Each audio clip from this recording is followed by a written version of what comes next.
Da da da! What's my good cheer?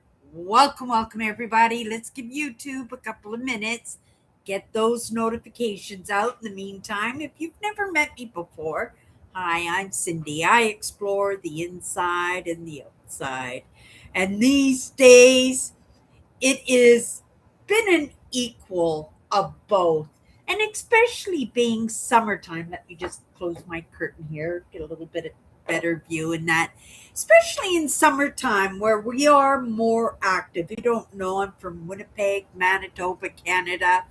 We do live in a climate of the two extremes where it's super cold, right? 6 feet of snow, 40 below Celsius, winds out the yin yang in the wintertime, right? And in the summertime, that extreme heat. Now, comparable to the rest of the world this year, right? Everybody's getting a little bit of a taste of the weather that we normally enjoy every summer. And we're not normally grumblers about the heat, being cooped up in the house for 6 months out of the year. Once summer's here, we delve into it. We are cottage country. My family never had a cottage, right? But we've always had friends who had family with cottages, so that experience of going to the lake on the weekends and barbecues and floating out in the dinghies and wandering around in the bush, it's something that I don't know, we just revel in the outdoors here in Manitoba. We really do. Even for myself, I'm a little bit more partial to the cold than I am to the heat. There's only so much clothes you can take off in the summertime. Um, and you can bundle up and you can go for walks. And sometimes, in the pitch black, when that snow is falling and the moon is reflecting on what's on the ground, it can feel like daytime. It's magical, right? Not like I'm ready for winter quite yet.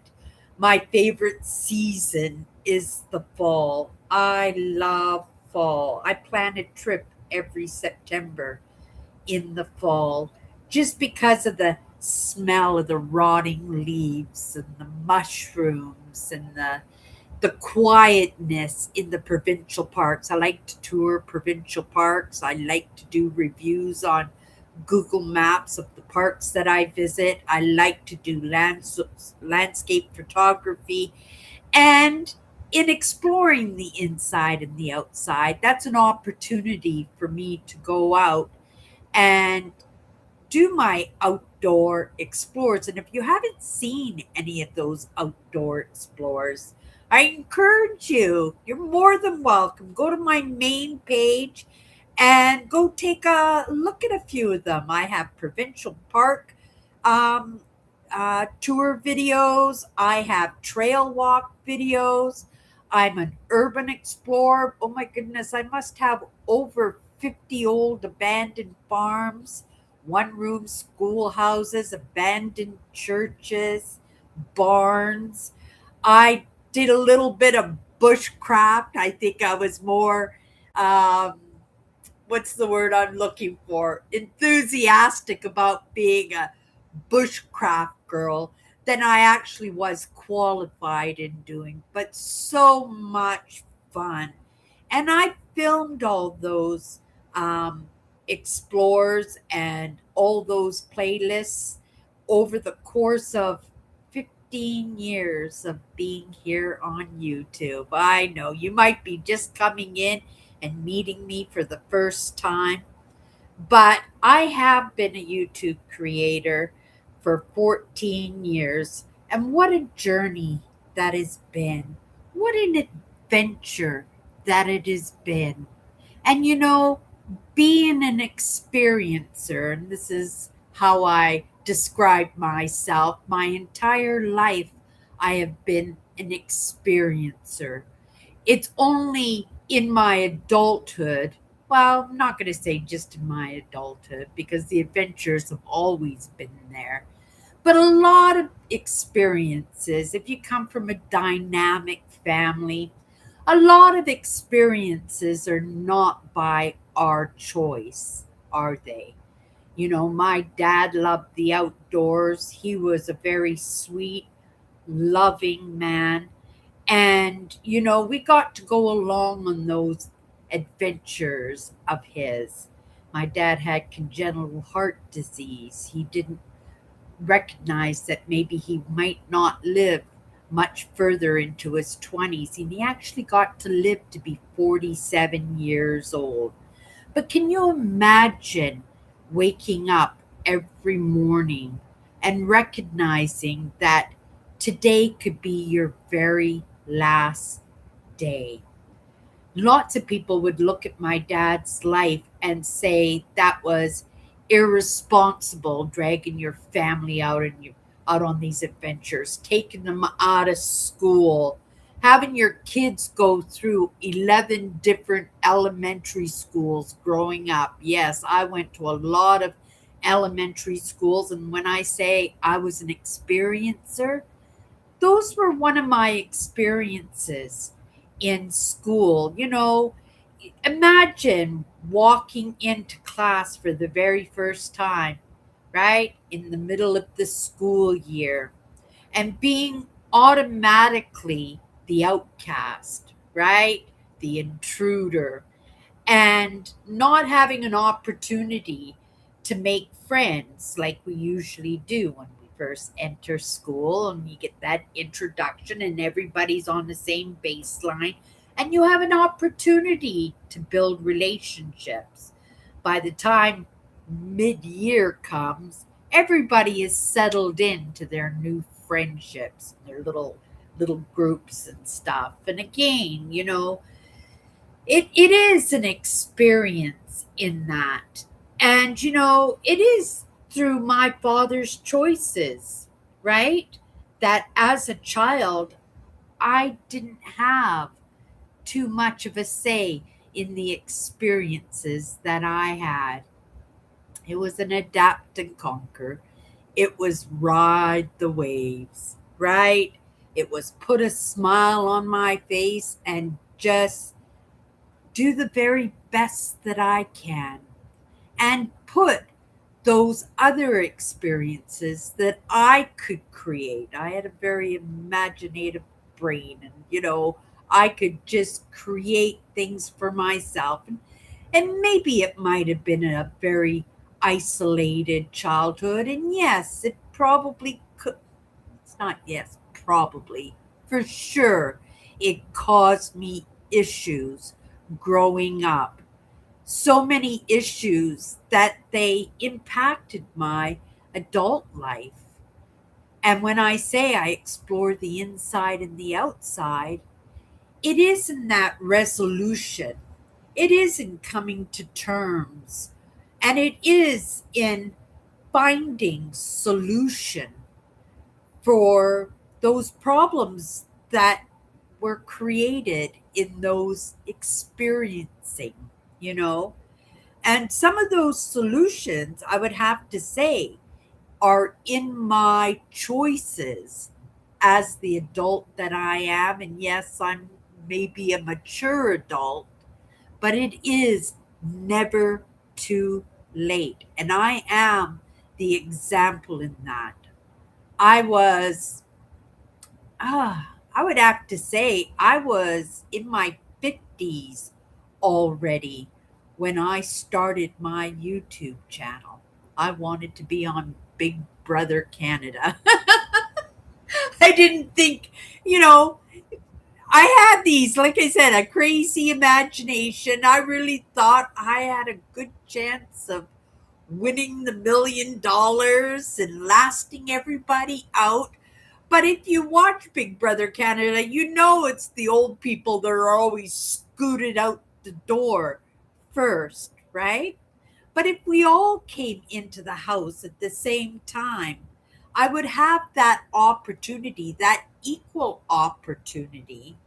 as maybe as somebody that could relate to people that were younger than me, that people might be able to find solace in my company, an ear, an ally, somebody that they could trust, somebody that had the experience of the world, and maybe physically, I might not have been able to win those physical competitions, but maybe those mental and emotional and those strategizing um, uh, contests that they had, competitions that they had in the house, that I would be very good at.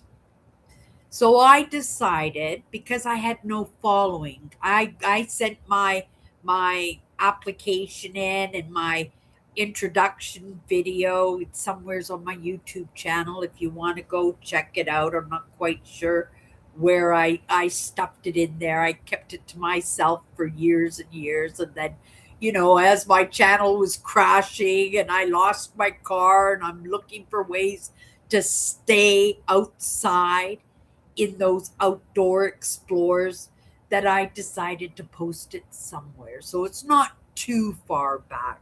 I'm not assuming. I'm not sure if Tammy has seen it back there anywheres. Maybe she would have a better idea than me. She knows my content pretty good. But in any case, in that process of doing a video and telling my story and putting the application in and not getting very far in the application status and getting callbacks and stuff. And I was determined. I was a Big Brother fan. I loved all of them, right? Big Brother Great Britain. I love Big Brother Australia. I love Big Brother in the States was my favorite. And I love Big Brother Canada, being the patriarch that I am, right? So I thought I had a pretty good chance of getting in. I even thought I had a pretty good chance of winning. But that was what got me on this journey of being a YouTube creator, because I didn't have a following. I had a few friends on Facebook, my sisters on Facebook, but other than that, I didn't have too much in the way of followers, right? And so I thought, well, I'm out on the back roads anyway. I'm urban exploring these abandoned buildings, and I recognized there was an actual category for urban explorers, right? Mostly people in Great Britain who were doing the castles and the mansions, and people in the deep south doing the old mansions in the south. But I thought, how interesting. And at the time when I started, nobody was doing old homesteads on farms or barns or one room school. Nobody was doing those buildings. But I was doing them for my own enjoyment. And I thought, you know what? That's a good way to build a following. And I started in that process, and it was hard. All I had was my phone and an old camcorder that I picked up in a secondhand store, and I had no editing skills at all.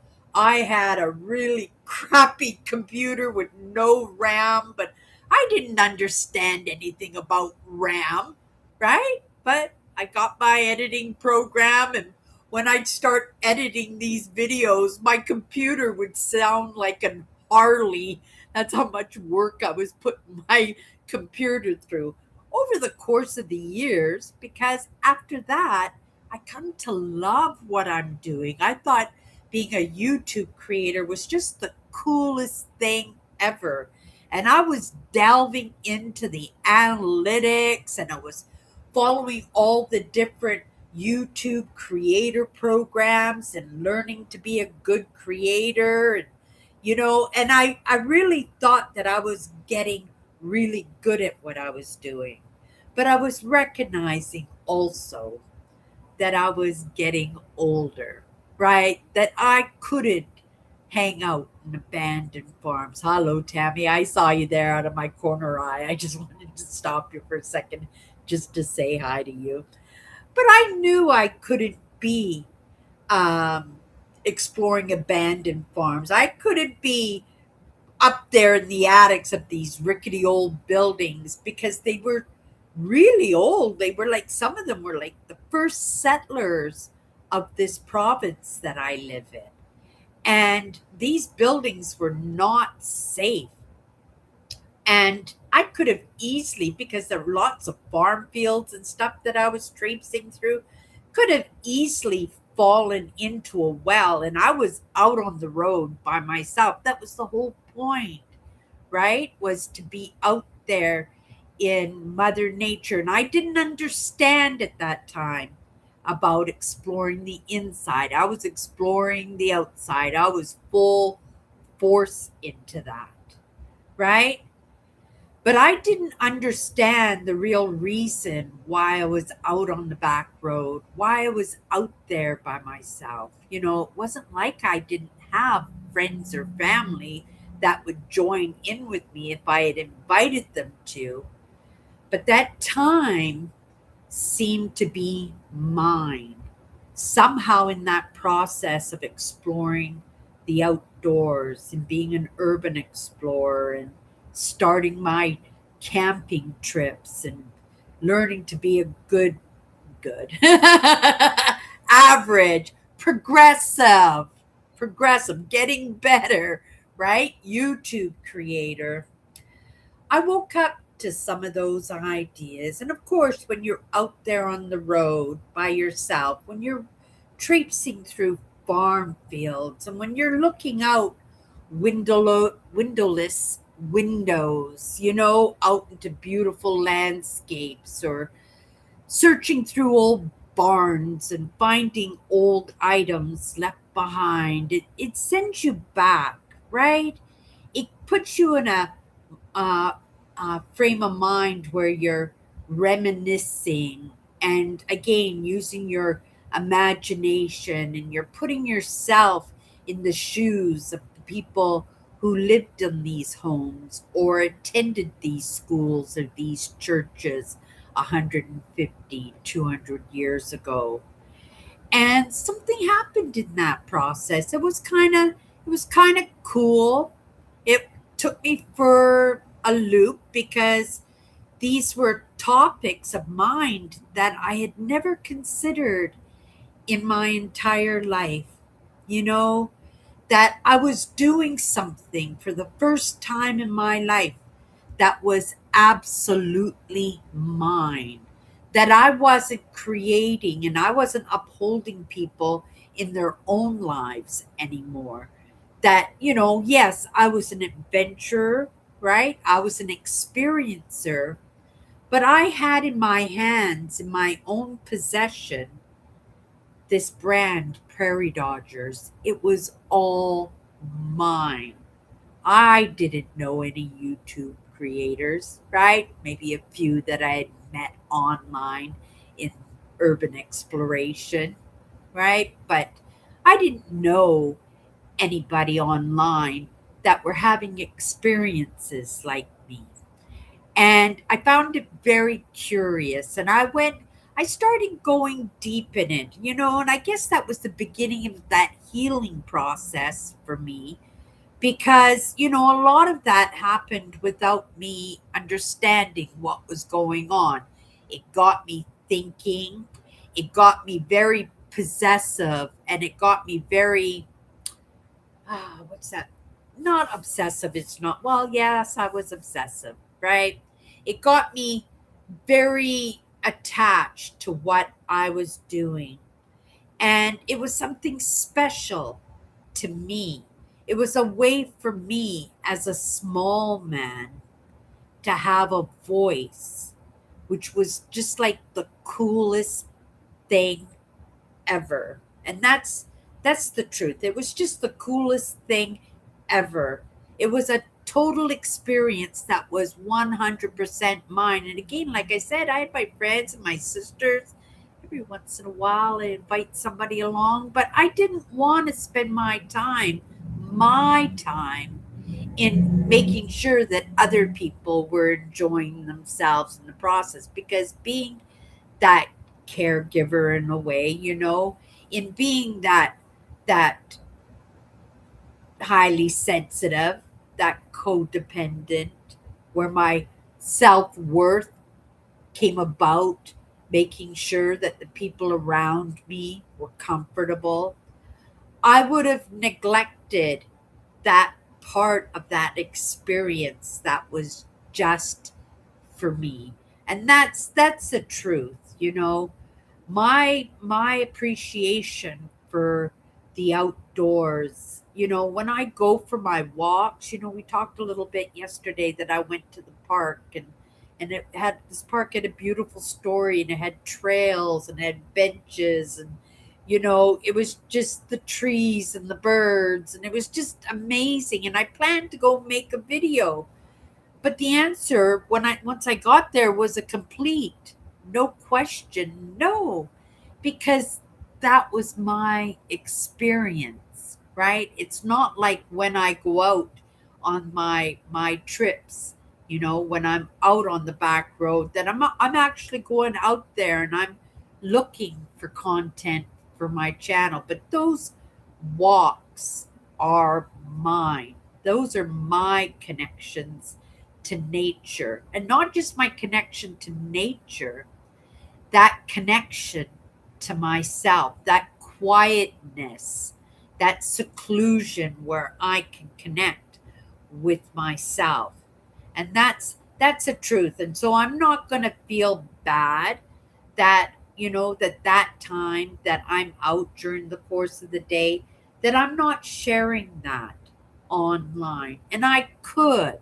People say, "Oh, Cindy, you don't have a car, but adapt and conquer and go do the city parks and stuff." But then what part of that would be for me, right? It's a different experience, because when I'm out on the road and I'm exploring, it's a combination of me getting out of the car and going into the forest, or going for a walk, or checking out a historical site, or staring at a beautiful landscape. And I'm doing that for myself, but it's such an abundance that there are moments when I could go do the trails and I can film something for my followers, or I can come across an abandon and I can go and film that as an adventure for my channel, or in that dedication, right? And my videos that I make in the provincial parks, that is something that I'm serious about, because it's not only for my audience, it's for people who don't even know who I am, because it's in my channel is attached to Google Maps, and it's in those reviews, and it is in those beautiful landscape photos that, right? I shouldn't be, that's kind of egoistic to say they're beautiful, but if they do something for me, right, then I'm going to say that they're beautiful, right? But when I say, I knew as I matured that I wouldn't be able to go off and do these things forever. And I wanted to be part of the YouTube community for as long as I could, well into my 80s and 90s, if at all possible. So, in this new experience that I had come across in my life, because it worked with the urban exploring, why couldn't it work? Especially when I was finding it difficult to get out on the road. My life was crashing in the process of creating my YouTube channel. And it's in that adapt and conquering and never giving out, riding the waves, and right. And in those lessons that I've been picking up and never giving up, and in those communities and networks of motivation and inspiration, and in those networks of entrepreneurs, because by that point, I was like maybe 4 years, 3 or 4 years in to building my YouTube channel. Like I said, I've been here for 14 years now, right? But after the fourth year, right? My channel crashed on me because I wasn't able to get out on the back roads and create that content anymore. Okay, so let's just take a little break and see what's going on here. I love, Cindy, how you have adventures spirit too, and you did your urban exploring, and I know that you will be doing more too. I agree with you, Cindy. Something that you just said, some experiences are made to be yours and not to be shared with anyone else. And if anything is meant for others, then you will video it. And that's 100% the truth, you know. But we do, as highly sensitive, feel bad because we know these will also be experiences that would be appreciated by others, but then it becomes a job and not a passion. And the idea is for me to love what I'm doing well into my 80s, 90s, 100s, if possible, right? And if there's any way that I can do that, I will 100%. But realistically, right? How many 90 years old are roaming around the back roads and in farm fields and in abandoned buildings and stuff? I don't think any. Right? In truth, I don't think there's any. So I thought, I've learned so much here on YouTube. And again, it's in that adapting and conquering and finding a way, right? To make sure that you are including yourself in what you love. And I loved being a YouTube creator. And so I had this idea that maybe I would be a YouTube manager for other content creators, right? It didn't really work out that way because by that point, I got thrown into the experience of my life. And that's the truth. In that movement forward, in that understanding that it's never too late. And lots of people have these experiences and they don't understand when they step. I had no idea what I was stepping into the moment I realized I was stepping into something. I was totally clueless. I have to say, I was scared, right? I really thought I was losing it because my life was crashing around me, right? The one thing in my life that I loved the most, which was my YouTube channel, that was all mine, that was at risk. I'm having this experience that I'm thinking, oh my goodness, what's happening to me? Right? I'm losing the roof over my head. I can't pay my bills. COVID is happening. Like it was just crazy town, to tell you the truth. It was just crazy town.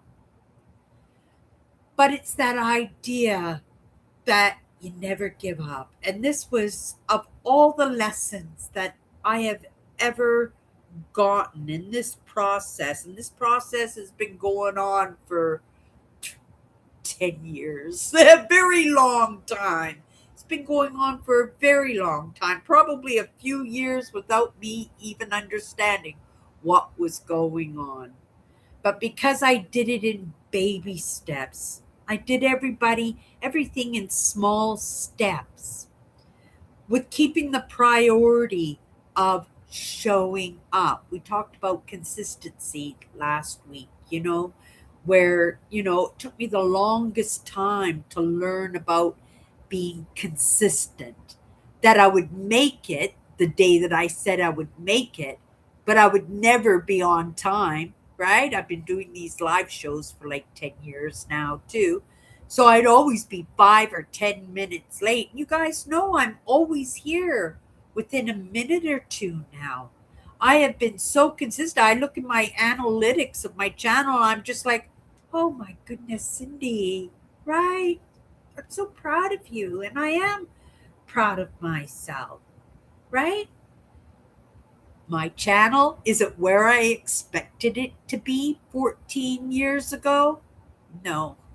I thought 14 years, ahead, like I would be gone. Like, right? I would be off doing something else. I would be in my retirement.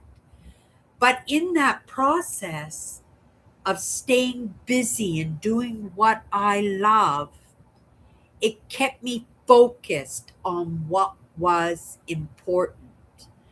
And in that crazy town of my life, in riding the waves, adapting and conquering, and staying with that thought leadership that was pulling me along and sticking to this one quote of never giving up, it pulled me through. It pulled me through to the point where, okay, not a YouTube manager. And in my desire and the love for what I'm doing, right? Being a YouTube manager, sitting in an office, sitting at my desk all day, probably is not my thing. But it was an idea that I stepped in, and it's okay to have ideas and experiences and adventures and to move along with that curiosity.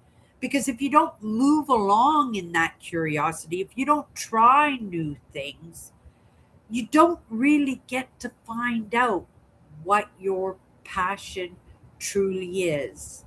And for me, it wasn't a passion, it was that purpose. It was in that experience that I was having that became the lifesaver for not only keeping my channel going by including exploring the inside and the outside, but also in making that movement for myself without being crazy town myself. And that's the truth. You might look at me and say, oh, she's a strange bird. That's okay. I'm okay with other people's perspective of who I am. What's important is how I feel about myself, right? All those lessons that I picked up along the way, not only to keep my channel going, but to keep me going. And not just to keep me going, but to have a clear picture as to why my life worked out the way it did, why I had become the person that I was, why I had such a need to uphold others without having stable footing or being grounded in my own life. And all these lessons along the way. And if you don't know these lessons, again, I've got playlists. Go to my podcast. All of those are there, and you could go in and watch them at any time. They go back, oh, maybe not 10 years here on YouTube, because I did in that experimentation take this show to Instagram, and I went live on Instagram every day in practicing my craft. It was only after I created, and let's grab them now, when I created my own deck of cards here, right? It's not tarot cards, but they're powerful words, and I believe in my powerful words. After my live show every night, I pull a card for myself, something to reflect on, right? And it always seems to have the perfect message for myself.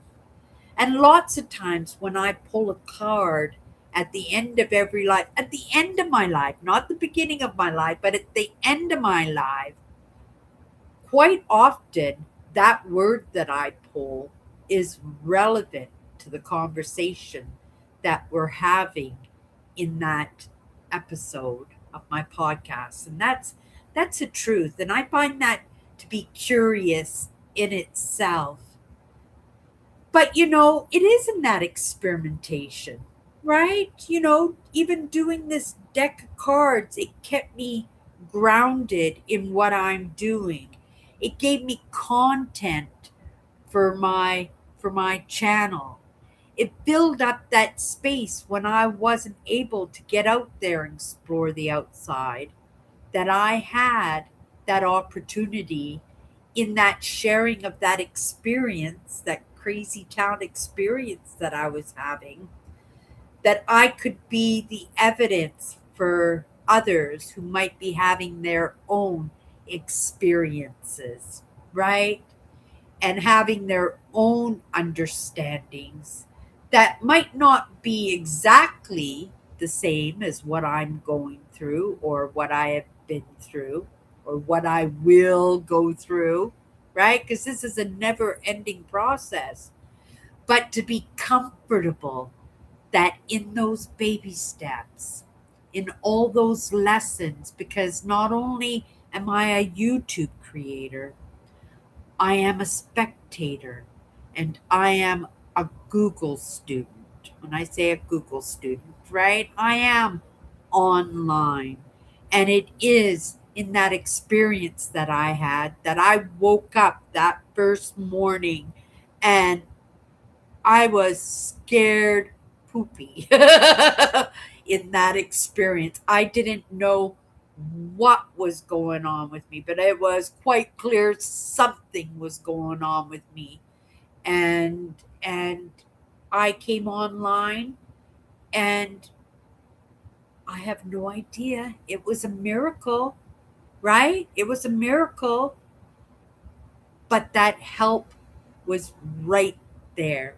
It might have always been there, but I didn't see it until that day. And on that day, I decided to step into it. And what I stepped into it was very familiar with what I'm doing now.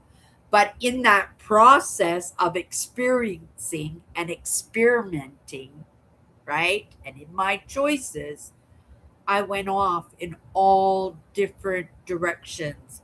And it's specifically because of this mission statement of mine that it takes all kinds to make the world, that I wasn't able to find that one place where I was meant to be rooted, to meant to be grounded. When I talk about that, I talk about a religious aspect or a spiritual aspect or an intellectual aspect. I had no idea. I was just touching base with everything. The only thing that I did have was that entrepreneurial connection in those networks and groups and those friends that I kind of picked up along the way.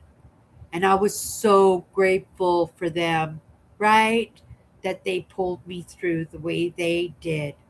Like I said, that one idea of never giving up, that motivation and inspiration, the mindset, it's what pulled me through. Now I have bigger understandings now, right? Because like I said, I've been doing this for 10 years, delving deep.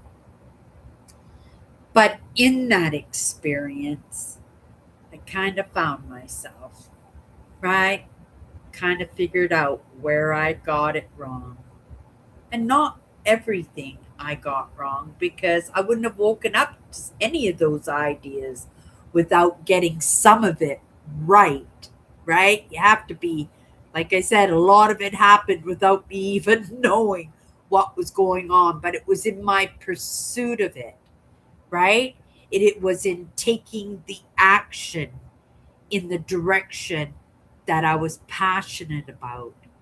And somehow I found my way. I found my footing and I came up with new ideas in that creative mind that I had, that I wanted to help other people in their own experiences to manage that storm, because that's really what it felt like to me, like it was a storm. And each one of us is a unique. Each one of us is different. Each one of us grows up in different family dynamics, different religious, cultural, and political ideas, that it's really hard sometimes to find that relatability with others.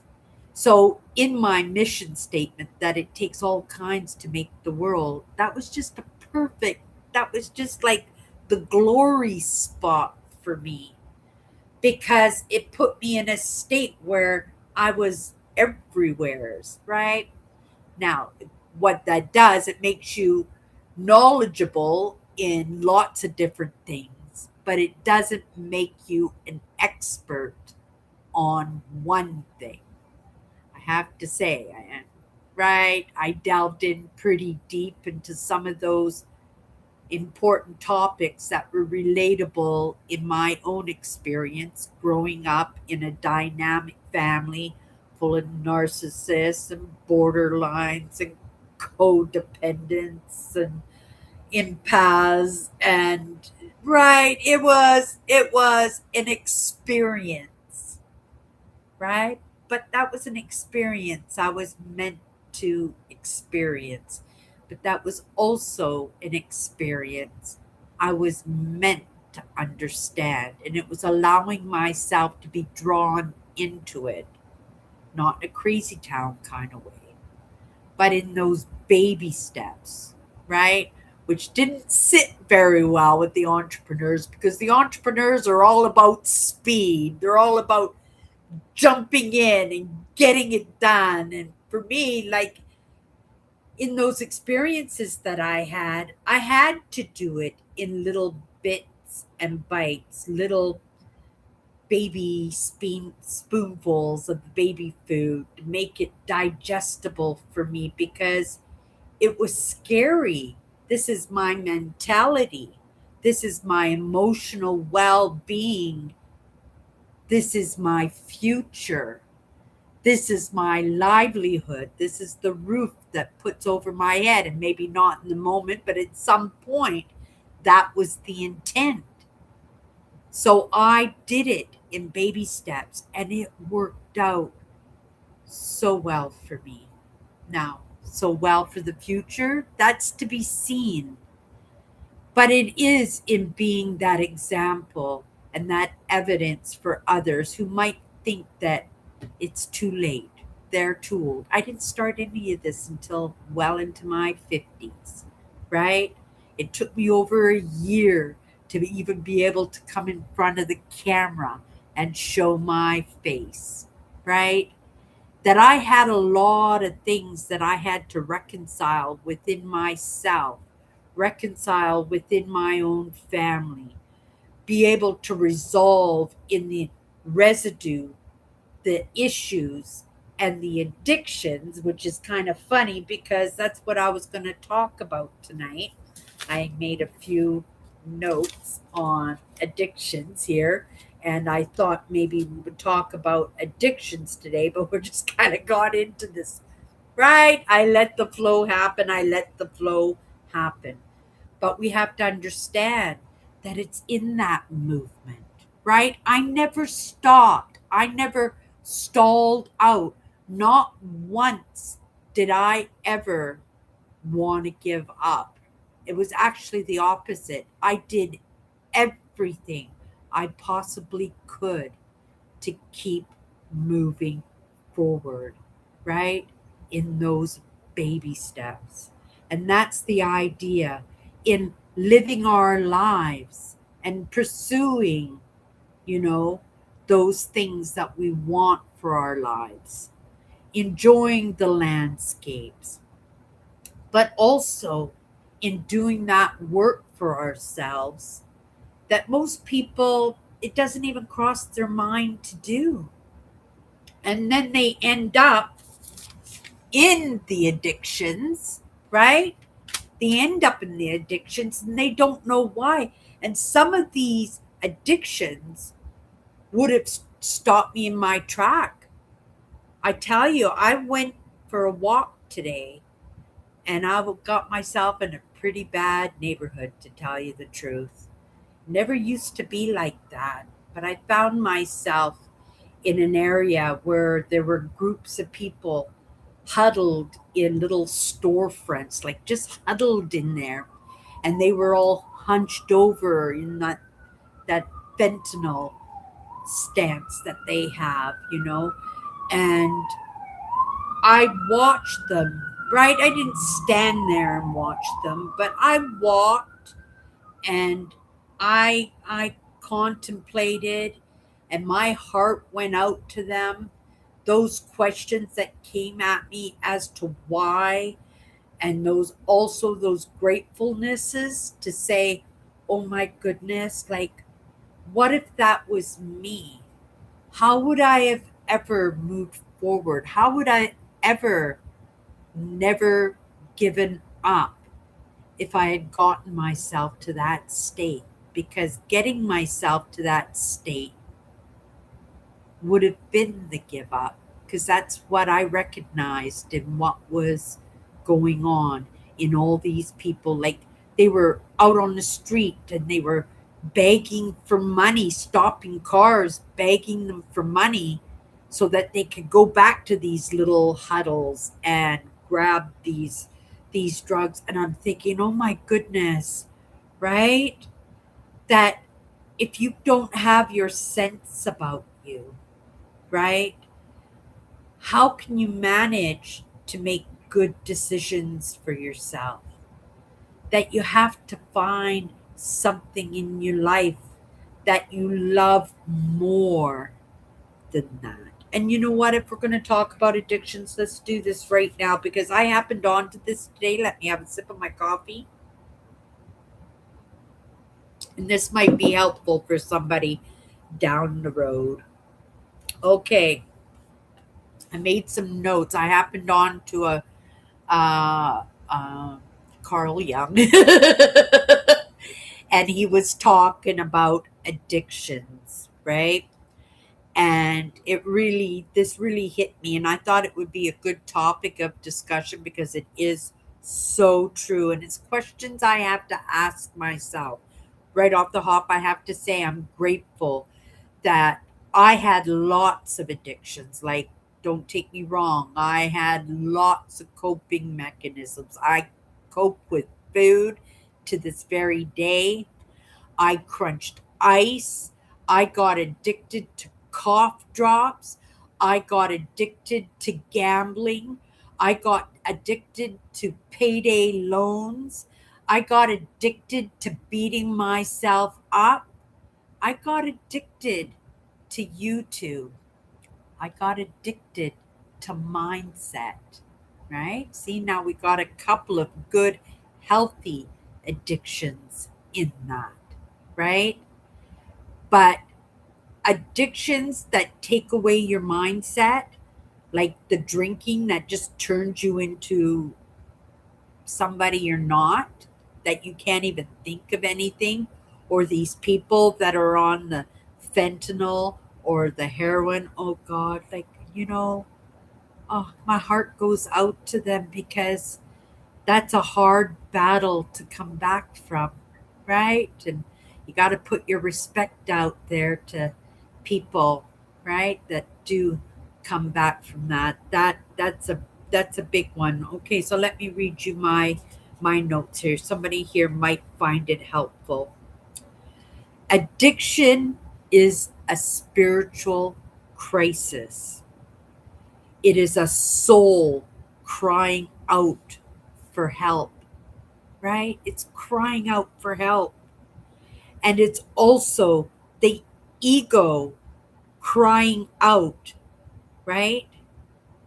That I don't want to feel this pain.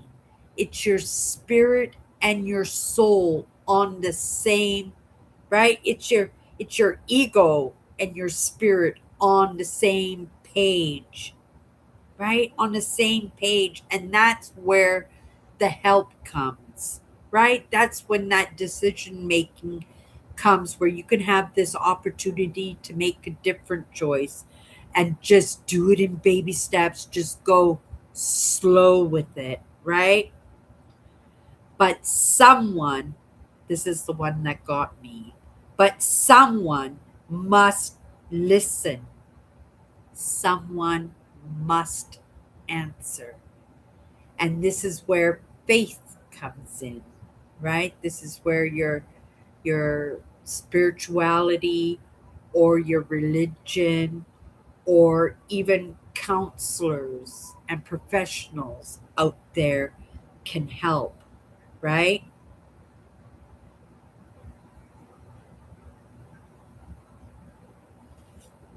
Yeah. Okay. And then I wrote, what the questions to ask yourself: what power is this addiction giving you? What's the power in the addiction that you have? And I really looked at this idea of my addiction to food, right? It's a big one for me. Everybody has to eat, but I really do go overboard sometimes. I really do, in all honesty. And what power is this addiction giving you? And to me, it was in the no, in growing up. No, you can't have that. No, you're on a diet, right?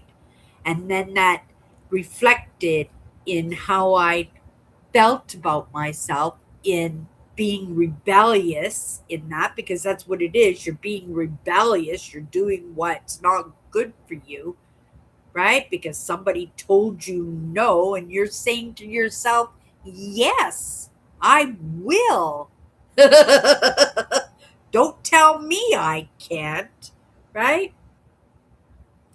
And it reflected badly in me, because when I said, no, don't tell me what to do, and then I'm just delving into the food, well, that's how I got to be 311 pounds, by being that rebellious person against myself, against my soul, right? And, you know, and then the other question is, what part of you is so deeply unmet that only oblivion feels safe? And that was just the answer that I had just given right now, right? And this is the truth few wish to face, right? And that's where my admiration is for the people who do kick their bad habits, me included, right? That food is the last one for me, you guys. And even now, I'm doing so much better than I was even last year. And last year, I was doing so much better than the year before. But have I got it kicked? No, I don't. I still like the pink ice donuts with the sprinkles. But if you brought home a six-pack of donuts, I would not know how to eat just that one donut. I would eat all six, right? So that tells me I have not overcome anything in that. But I'm not beating myself up, because I'm proud of the work that I've done already. The addiction shows you the place of the wound. The wound shows you the place of the story, and the story shows you the unfinished task. Isn't that beautiful? Isn't that beautiful? And I gave it some thought. I sat here in the quiet and I went, "Oh my goodness, that's so good." And I asked myself these questions and I answered myself in that. And I know for a fact, in that understanding is where we can let go of what's been keeping us trapped. And I know that for a truth. What you fear in yourself is the source of your freedom. So good. I love Carl. I just love Carl Young now. He's so amazing. The part you rejected is the wound that you carry. Maybe the very place where your soul will blossom. I hope that helps somebody.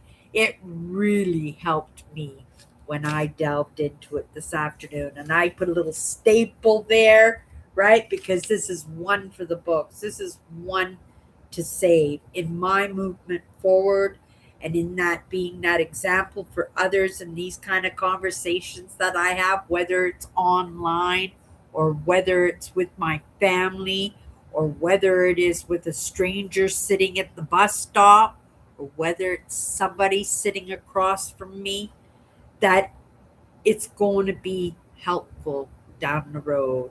Pretty amazing stuff, if you ask me, right? And I'm not doing one of these for myself. I'm doing, thank you, Dr. Carl Young, for that little bit of a tidbit that has made a little bit of movement for myself, and in sharing it, maybe a little bit of movement for somebody else. And in sharing it, right, keeping in mind that Carl Jung gets up for that too, right? Okay, let's grab a card. Actually, let's come into the comments. Oh, Kathy!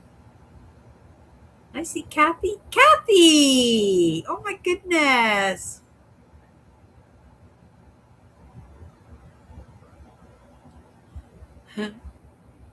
Just gonna come down here to quick cook.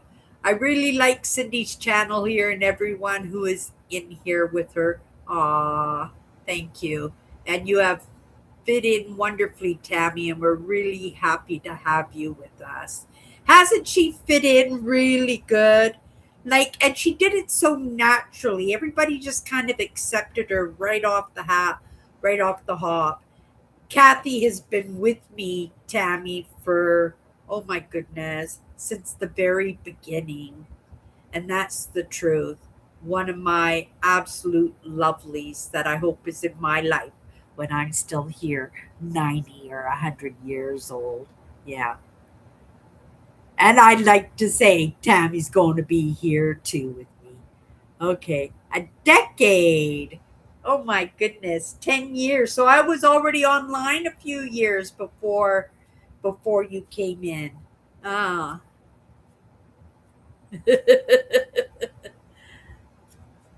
Oh, thank you. Oh my goodness, that's beautiful. Thank you, Kathy. Oh my I, yeah, it's gonna make me blush. That just right.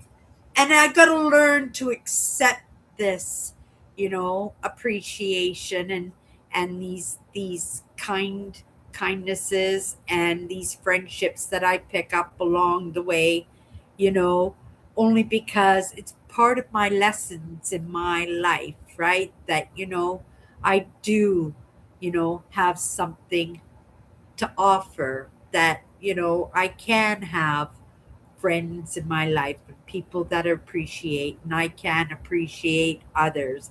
It's about community, isn't it? Thank you so much. Thank you so much. Okay, you guys.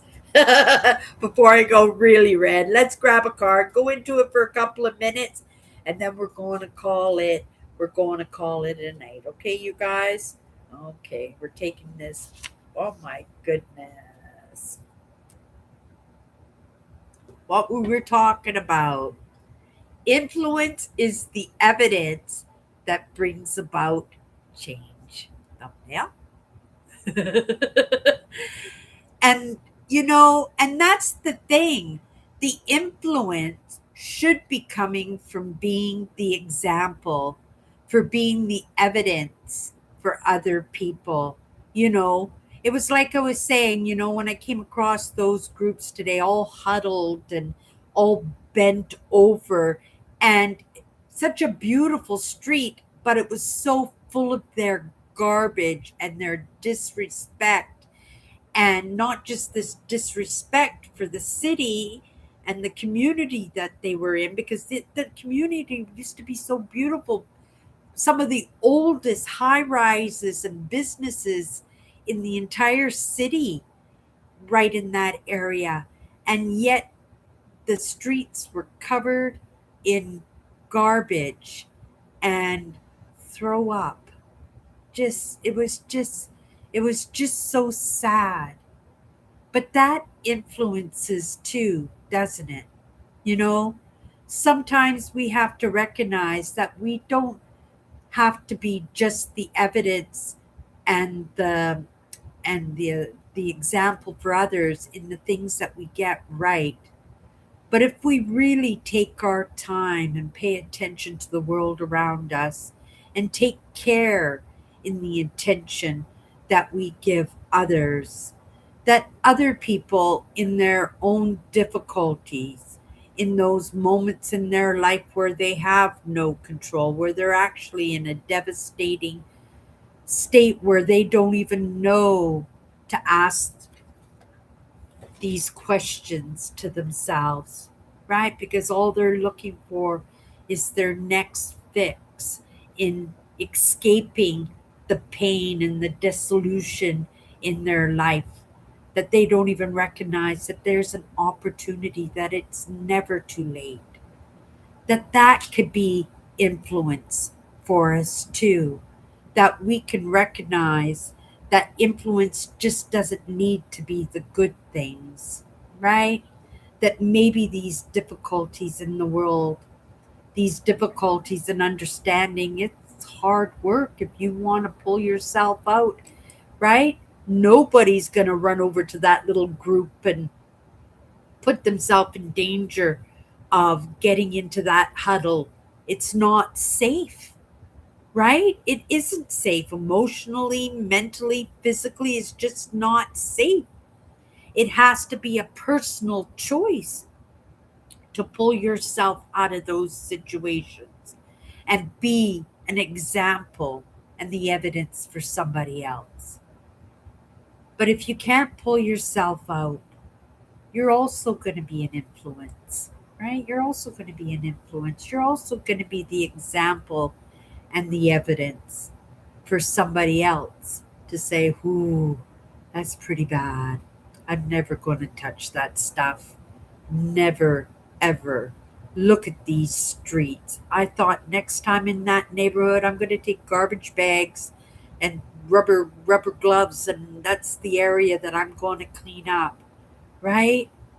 Right? Just to be maybe the example to them. Maybe they have a lucid moment in what they're doing, and they could look at the person in front of them with the garbage bag and the rubber gloves, and maybe they can't help themselves, but maybe they have that lucid moment to say, okay, if I'm doing this, right, I don't have to litter the streets, right, right, maybe I don't have to do this here, or maybe I don't have to do this, right? Maybe I'm the example in the evidence, right? That influence when I've got those rubber gloves on and that garbage bag and I'm cleaning up their garbage. I'm not touching throw up. I'm not doing that, right? Right? I'm not that much of a caregiver. I don't have that into me. I would just gag in that, right? But also, that could be the evidence to somebody in that group to say, oh my goodness, look at me. Look at my friends, right? Look at my bank account. Look at where I sleep, right? I can do better by myself. What can I do in this one moment, right? Sometimes something like that, that's a hard one, right? You can't just say, that's it, I'm done, I quit. But what can you do in the moment, in a baby step that you can stick to, that would be reasonable for you in that movement forward, that you can do consistently until you're comfortable in doing that, and then adding the next step in that. That's the idea. That each one of us is that example to each other, right? That it can be done. And I believe that it can be done. It's just that oh, those dynamic families that we grow up in, right? Those experiences that have we have in our lives that make us feel hopeless, right? To make us feel that we don't have anything to offer. What's the point, right? When they say it's the survival of the fittest, it's that wanting to survive, right? Wanting to do better by ourselves. Just the baby steps. It'll be recognized that you want to be around, that you're not quite ready to give up. Okay, you guys, let's come into a comment for one more minute and then we're going to call it a night. Thank you, Kathy. Yeah, I think I'll do that. I had another spot under the bridge in just a couple of blocks away from my house, and it's got lots of stuff because I guess maybe the homeless people sleep under the bridge, but it's the same idea, and that stuff falls into the river, right? So I thought that was a good spot. But next month I will be in that neighborhood again. So I will take my garbage bags and take a few, well, maybe an hour, half an hour. And even if I could just get a bus stop area or some of those enclaves in those businesses that maybe, right, it might be recognized by somebody that might recognize that they could have done a little bit better. um have a very good night, Cindy and Kathy. Love you guys. Take very good care of yourself. Stay safe. Same to you, Tammy. Thank you so much, you guys. Thank you, Kathy, for popping in live. I know I mentioned it last night, but I certainly didn't expect that you were going to come today. It's a nice, nice surprise. You guys have a great night, and we'll see you tomorrow.